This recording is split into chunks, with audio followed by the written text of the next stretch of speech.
뭐 잘 나가던 이재명 해방군 등장 이런 뭐 모빌리티 튜브예요. 2026년도 2월 2일자 기사입니다. 잘 나가던 이재명 해방군 등장 앞길 막막이라는 기사입니다.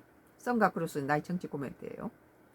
부동산 정책을 앞세워 강경 트러블을 걸고 있는 이재명 대통령 앞에 내부 신뢰라는 변수가 등장했다. 이준석 개혁신당 대표는 2일 집값을 반드시 잡겠다라는 이 대통령 발언이 실제로 시장에서 신뢰를 얻을 수 있을지는 민주당과 정부 고위 인사들의 선택에 달려있다고 지적했다. 대통령 강한 메시지와 달리 여권 내부의 다주택자 문제가 해소되지 않는다면 정책 동력이 약화될 수 있다는 주장이다. 이 대표 발언은 순항하던 이재명 정부 부동산 기조에 제동을 거는 해방군의 등장으로 받아들여지고 있다. 국회의원들 민주당 의원들 중에서도 1주택이 아니라 1가구 다주택자들이 많이 있다는 소리죠, 이게. 그러니까 자기 집단 속부터 해라 이런 소리 같아요. 이 대표는 이날 SNS를 통해 최근 이 대통령 부동산 관련 발언을 조목조목 언급했다. 그는 이 대통령이 정부를 부당하게 이기려 하지 말라. 이번이 마지막 기회였음을 곧 알게 될 것이라는 표현을 사용하며 다주택자들을 향해 강경한 경고 메시지를 보내고 있다고 설명했다. 그거 당연하지 않아요?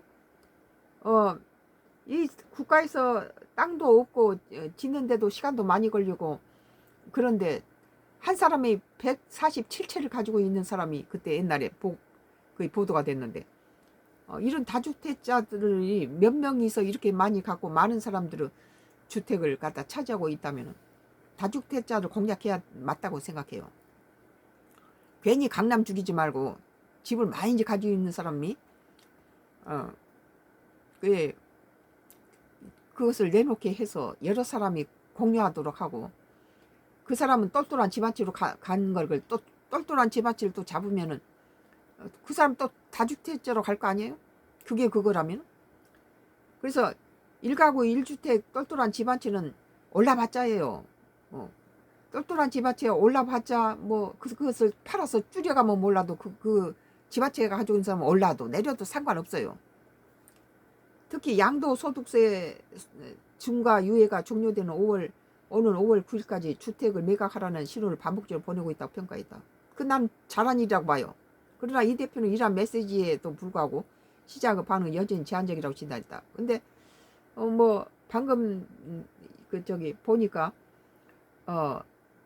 그 강변 주변에 있는 좋은 아파트들을 다주택자들이 내놓고 있다는 매물이 지금 나오기 시작했다고 그래요. 다주택자들 매물이. 이 대표는 시장이 관망세를 유지하는 이유로 말과 행동의 괴리를 지목했다. 그는 시장이 기다리는 것은 선언이나 경고가 아니라 실제 행동이라며 대통령이 아무리 강력한 메시지를 내놓아도 그 말에 누가 어떻게 반응하는지 시장을 냉정하게 지켜본다고 주장했다.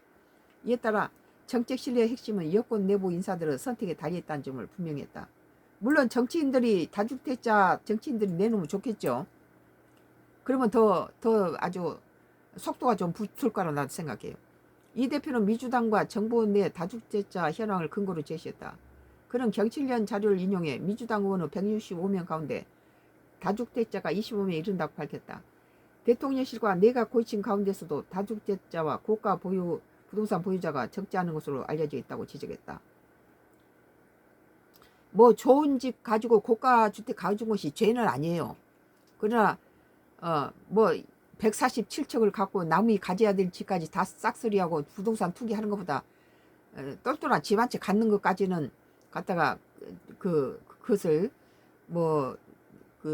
보유세 이런 걸 물면 안 된다고 봐요. 그럼 다시 147층으로 갈 거 아니에요?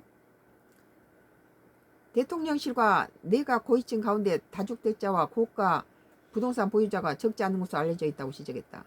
이 대표는 이들이 양도세 중과 유예 종료 시점인 5월 9일까지 어떤 결정을 내리는지가 부동산 정책의 신뢰를 가늠하는 기준이 될 것이라 강조했다. 국회의원 한 사람들이 이렇게 여러 채를 갖고 있고 이러니까. 근데 이제 자기가 지니고 있는 집이 있고 또 정치활동 하는데 또 집 있고 한 2가구 정도까지는 묵인할 수 있을 것 같아 내가 보기에는. 과거 사례에 대한 언급도 이어졌다.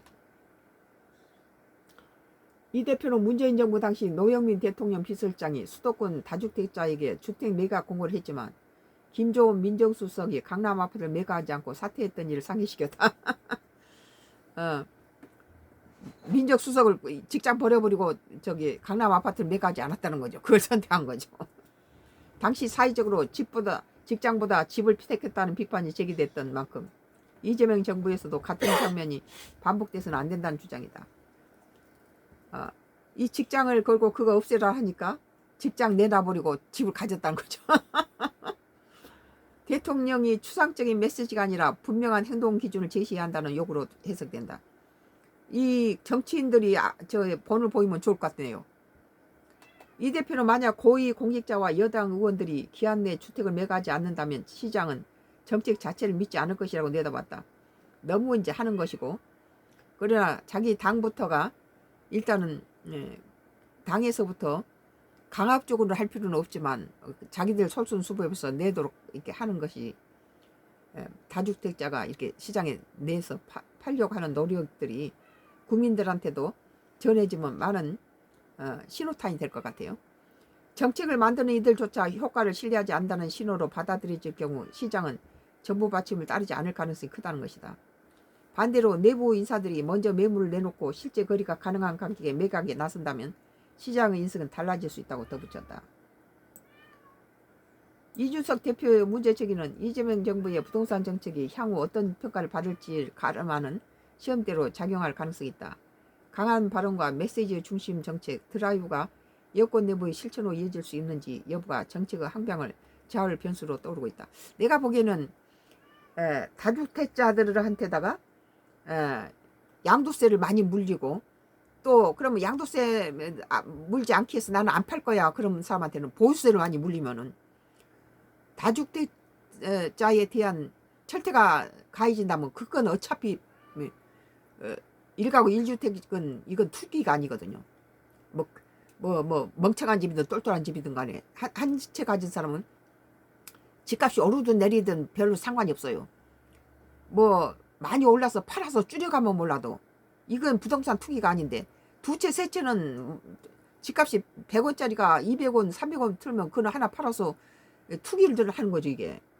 그렇기 때문에 다주택자들의 양도세하고 보유세를 갖다 높이는 것이 정부가 끝도 없이 집을 지어도 부족한 이런 현상에서 좀 벗어날 수 있다.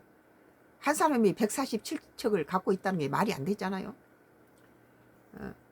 나는 이게 지금 이재명 정부의 다주택자하고 다주택자들한테 보유세를 한 주택 가지고는 보유세 그러지 말라는 거예요.